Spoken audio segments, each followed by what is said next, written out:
Isang Arabong Syrian ang nakatira sa Saudi Arabia sa bandang Eastern Province. Meron siyang minention na isang Filipino sa kanyang video pero hindi niya tinukoy ang pangalan. Basta binanggit niya doon isang Filipino. Panoorin natin ng video niya guys para mas maunawaan natin na maayos, no? Let's go! أنا سوري ولهجتي الحسوية أفضل. أنا حاب أقول لك إني أنا قبل كم من يوم شفت مقطع لواحد ما راح أقول لك مصري، ما راح أقول لك سوري، ما راح أقول لك سوداني، لا فلبيني، والله إنه فلبيني.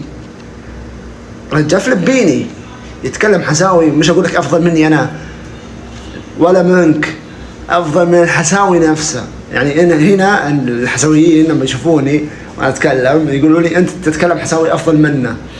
طيب الفلبيني ذا والله العظيم واللي رفعها سبع نزلها سبع، أنه يتكلم حساوي يعني مش بطلاقة، يعني بطلاقة وإتقان.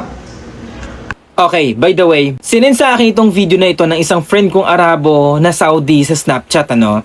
Sabi niya, baka ikaw ang tinutukoy nito. Well, hindi ako mapakali. Minessage ko yung lalaki na ito, itong Syrian na ito. Sabi ko, nagustuhan ko yung video. Sino itong tinutukoy mo? Sabi niya sa akin, ikaw ang tinutukoy kong Filipino na fluent at kuhang-kuha mo yung accent ng mga Arabong taga-Alhasa, which is Hasawi accent. That's why tinawag silang Hasawi accent kasi galing sila sa Alhasa. And isa pang trivia, ang Hasawi accent ay isa sa pinakamagandang accent sa buong GCC. Buong GCC. Hindi lang sa Saudi Arabia ha. Kilala ang Hasawi accent sa kanilang accent na napaka-smooth at napakabagal magsalita at napaka-sweet ng sound ng kanilang diction or intonation ng pagsasalita. Like for example, Akhbarak Habibi Yusuf. Ganon. Hindi, Akhbarak Yusuf Habibi.